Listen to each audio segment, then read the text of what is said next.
So, today I want to talk a little bit about something I've been learning around discipline and around commitment. Um, I realize now that I have a huge resistance to self discipline, amongst obviously being disciplined by others. Um, and it's interesting because with the shamanic training I've been doing, I've been learning so much about commitment. Um, Commitment to yourself, but also to the spirits. And it's shown me a part of myself I wasn't aware of, which is actually how disciplined I have been up to a point. And then I was intuitively guided to start running. And what's been interesting is I've been able to stick with running. And I'm really now starting to see some physical benefits, not just the mental benefits or the fact that I actually just really enjoy running. I feel really more aware in a deeper way of how commitment and discipline really bring about change. You can read, like I have, 50, 60 self help books, and I'm just looking over at all the amazing books I've read, which has given me a great framework and platform, some foundations, particularly for the shamanic work. And then it doesn't mean a lot if you're not doing anything with it. It really doesn't. And I discovered a book at work, and in the book, I had written that I would start channeling regularly, and I would record it, and I would upload it to YouTube. And it's been 3 years since then, and that was really eye opening. And for sure, I've needed a lot of healing around personal power and being seen, but it just goes to show that if you're not committed, you're not able to be disciplined enough to fulfill those commitments. Yeah, I don't know. I don't know how far you will get with what you're trying to create in your life. And so I felt called to speak on that today. I can feel the heat. I can feel Nova already coming in. They're probably talking through me a little bit already. So yeah, I think it's about time I'll get in the back seat of the car and see what Nova have to share with us. I'm just going to have to drink some water. Let's see what they have to say.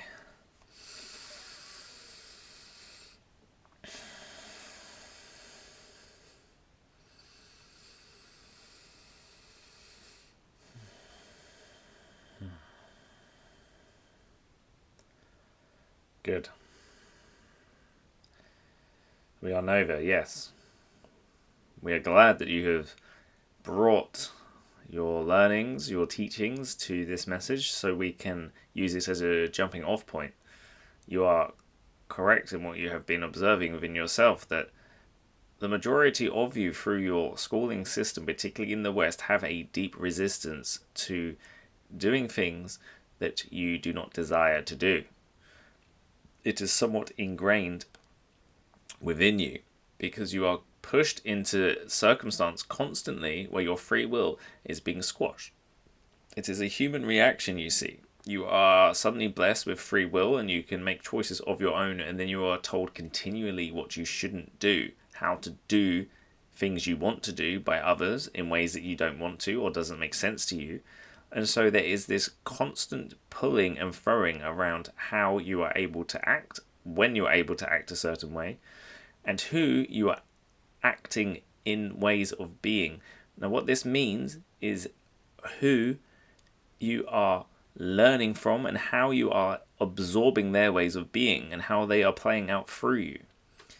What is difficult for most adults, but in particular as they've moved through an adolescence where they were constrained and restricted, is the ability to make consistent, disciplined actions towards the desired outcome. Now, there is a great deal of awareness around people on your planet who are given names and labels, and we are not keen on anything that puts people in boxes. What we will say is that those of you who believe you are procrastinators and lazy, it's more than likely that you are not. It is just that you are unable to create healthy patterns that allow you to move in a desired direction, because there are some wounds around failure, perhaps around feeling less than, not feeling worthy, not feeling that you are able to move into that desired direction. And so that is where the energy gets blocked before you even get started. And so many people who are seen as procrastinators are actually people who are literally weighed down on the sofa with their wounds. Now, not everything, of course, is a huge traumatic experience, and yet it can still weigh you down. And that is something that is coming into your focus more societally at this time. You argue with each other around, well, is this trauma, is that trauma? And actually what is trauma is so individualized to the individual, to the soul experiencing it. And Jake has used this example, and we will use it here. Someone who has had life by the silver spoon, they have been spoon-fed, they have had everything their hearts desired, to suddenly not be given what they are expecting can be incredibly wounding to them. It's the first time they are not able to receive what they desire, and that can act in a way that can be hugely damaging. And what we are trying to elicit within you is an understanding of just how personalized experiences are to the individual. And so you cannot measure in any way, shape, or form what would be classed as trauma. It is so unique, so personal, that it is crazy to think that anything can be categorized as more traumatic than anything else. You cannot be the judge of how someone is receiving an experience. It simply is what it is, and how the person has absorbed it or deflected it is up to them. And often it is up to the unconscious rather than the conscious, because most people who walk around on the planet at this time are taking on a great deal and living in a way that is much more unconscious than conscious. They do not know why they behave the way they behave. They simply do it. They do not know why they act as their fathers in relationships, when it is in fact what they have absorbed when they were in their early years. It is clear when you start to perceive, when someone would say a child is like their father, oh, he's having tantrums just like his father. Well, he is being his father in that moment. He has absorbed that personality traits, those behavioral traits, and is now repeating them. This is something that happens. You all do this because you have to learn how to be. And for you to understand where this starts for you, it is in those early years. It is in the 0 to 4, 5, 6 years old. That is where you really start to concretize who you are and why you will behave the way you behave. And it is often learnt through the parents and the primary caregivers, whoever they may be. Good. It's important. It's important for you all to begin to understand why you are the way you are. And it does not mean you need to go to a therapist necessarily, or that this can be incredibly useful. It is more important that you are able to reflect on yourself and start to say, I am choosing, I am creating, I am in the driving seat. Now, when someone elicits a response of anger from you and you can trace it back to your father or your mother, ask yourself this: do you wish to be that person? Do you wish to have that story, that belief, that pattern play out again? And with the awareness, you can start to choose. Well, no, I don't want to be angry. So where is the anger stemming from? And you can trace it. You can trace where that energy has started within you and start making conscious choices. If only you knew how powerful you are. If only you knew that you are the ones who have the right to make the choices of who you are, particularly now you are an adult, because as a child you really don't have so much of a choice. You are simply present and witnessing and absorbing the beings around you and how they be, how they behave, how they respond. And you look at them and you say, that causes me anger, that causes me frustration, that causes me grief, sadness, love, joy, laughter. That is not to say that you do not respond from your own place of being as well. You are a unique personality. Not all parts of you are absorbed from the parents, of course. Of course. And yet, often the parts of you that are wounded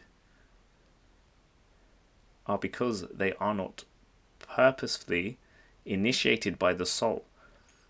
What we are saying is they are inflicted upon you. And that is where the trauma can start. That is where the wound first opens. That is when the energy field that is your being starts to create holes. And through the holes become ideas and beliefs and ways of being that are not yours. And you put them on. You wear them like masks and you say, this is who I am. I am a third generational plumber. My granddad and my father were both plumbers. That's fine. You can choose that, but that is not who you are. It is a story. It is a belief. Often from a place of wishing to be a good son for the father. I will be a plumber because my father was a plumber. And so on and so forth. And so what we are trying to bring you back to is who you are and why you are the way you are. Because when you are able to ascertain and to discern who you are and why you are the way you are, you begin to create the choices and from a place of love for yourself. And you say, I choose the other. I choose to be the loving son. I choose to be the loving father. I choose to be the loving mother. I choose to be a joyful family member. I choose to be a caring person for my community. I choose to be an example. I choose to dance on the street every day. And even if people look at me and wonder, why am I dancing? Well, isn't it obvious I'm dancing because it feels good to me, and I do not care what you think, what you believe, or what you perceive of me in the ways that I may look to you, because I am being myself as fully as I can. Authenticity is a byproduct of being safe, but primarily it is you expressing as yourself. When you express as yourself, you are always in your heart, and it is always your soul that is coming through. It is coming through your heart, and it is illuminating you physically, but also energetically. So we ask you, if you wish, to reflect on who you are being and why you are being that way. Is it you? Are you being yourself? Or are you being a program, a story, or even someone from the past, where you picked up a way of being that no longer serves you? When you have the answers, you make a choice. It is simple. I no longer choose to be that way. I choose to act and behave, to be in the world more aligned with the emotions of joy, with love, with laughter. It's not to say that you won't get angry. It's not to say that you won't be frustrated. But what is important is that when these emotions arise, you allow them to be what they are. To sit with them, acknowledge them, use them as they are useful. They are useful. And then explore more. Explore more.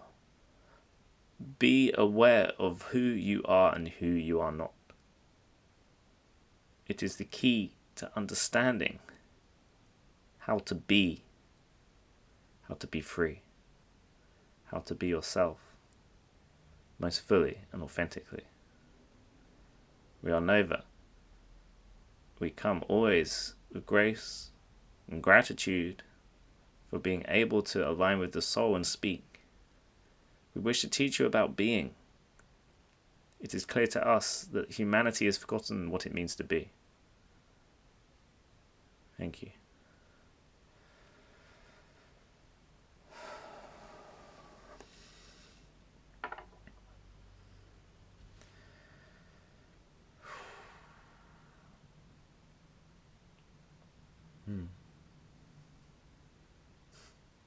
I think I said enough at the beginning, and it got really, really hot.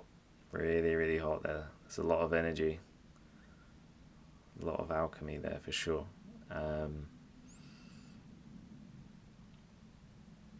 It's interesting. It's interesting for me because these are things that I'm aware of because Nova always feed into my consciousness, and so a bit like a breadcrumb trail. I feel like they've been, whispering in my ear for a long time, and it's nice. It's nice for me to speak it rather than hear it in my head, I suppose. But there's definitely there's a shift there's a shift that happens when you're able to be yourself most fully because you bring in more of your light, and the more of your light you bring, the more you can help. Not just help yourself, but help others. And be an example. Particularly in the times that we're living in with the chaos and change. We need to stand up and just be bright, and be light, and laugh, and sing and dance and have fun. They alchemize. They alchemize lower density, and they allow us to navigate incredibly difficult times with a lightness that is needed. I'll take credit for that. I'll leave it there. Thank you again. If anyone has listened this far, honestly, it's amazing. And yeah, it's just, I'm just very grateful for the opportunity to sit and to share. And I've been channeling Nova for about 5 years now, and it's time. It's definitely time for me to allow them the microphone, the space, and just to, yeah, do their thing. Share their wisdom, share their love, share their light.